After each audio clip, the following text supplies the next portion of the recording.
வானொலி நம்மில் பலருக்கு உற்ற தோழன். வானொலியை கேட்டுக்கொண்டே உறக்கத்தை தழுவுவோர் இப்போதும் பலருண்டு. பல தகவல் தொடர்பு சாதனங்கள் வந்தபோதிலும் வெகுஜன ஊடகத்தின் முன்னோடி வானொலிதான் என்பதை உலக வானொலி தினத்திலும் கொடைக்கானல் பண்பலை நிரூபித்து வருகிறது.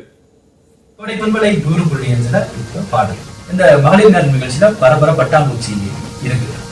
பள்ளி மாணவிகளும் சரி, கல்லூரி மாணவிகளும் சரி இந்த நிகழ்ச்சியில பங்கெடுக்கலாம். கொடைக்கானலுக்கு பெருமை சேர்க்கும் விதமாக தொடங்கப்பட்ட கோடை பண்பலை கடந்த 20 வருடங்களுக்கும் மேலாக இயங்கி வருகிறது.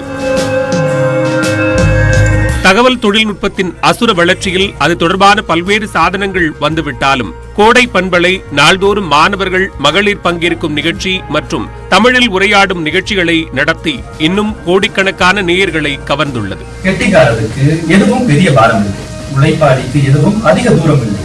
நன்கு கல்வி பயின்றவருக்கு எல்லா இடமும் கணக்கானதுதான். பல நகரங்களில் தனியார் மற்றும் அரசு பண்பலைகள் செயல்பட்டாலும் அவற்றின் எல்லை குறுகிய அளவிலேயே இருக்கும். ஆனால் தொழில்நுட்ப உதவியுடன் திண்டுக்கல், தேனி, கோவை உள்ளிட்ட 23 மாவட்டங்களில் கோடை பண்பலையை கேட்க முடியும்.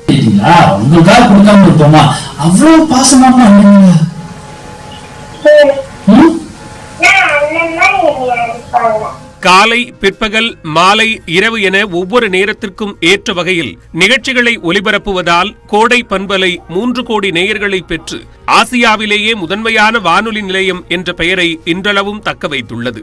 பாடல்கள் மட்டுமல்ல, மாணவர்களுக்கான கல்வி அறிவா இருக்கட்டும், பெண்களுக்கான சமையல் நிகழ்ச்சிகளா இருக்கட்டும், பொது விஷயங்களா இருக்கட்டும், செய்திகளா இருக்கட்டும், அதாவது இடைவிடாம அவங்க ஒளிபரப்பிட்டு இருக்காங்க.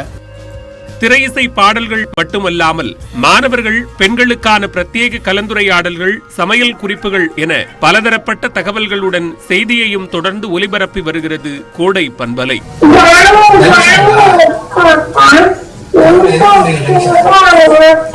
வானொலி நிலையம் ஆரம்பிக்கப்பட்ட காலத்திலிருந்து பயன்படுத்திய பாடல்கள் அடங்கிய இசைத்தட்டு, CD ஆகியவற்றை இன்றும் கோடை பண்பலை பொக்கிஷமாக பாதுகாத்து வருகிறது. கொடைக்கானல் பண்பலை ஒலிபரப்பின் சிறப்பம்சமே தமிழ் உச்சரிப்புதான் என்கிறார் அறிவிப்பாளர் சதாம். பெரும்பாலான நிகழ்ச்சிகள் அனைத்துமே தமிழ்ல தான் இருக்கு அப்படின்னு சொல்லலாம். இந்த உச்சரிப்புகள் இருக்கு பாத்தீங்கன்னா, அது சிறப்பான விஷயமா இருக்கு. கோடை பண்பலை 100.5 கிட்டத்தட்ட ஏசியாலே பாத்தீங்கன்னா நம்பர் 1 FM இருக்கு கோடை பண்பலை 100.5.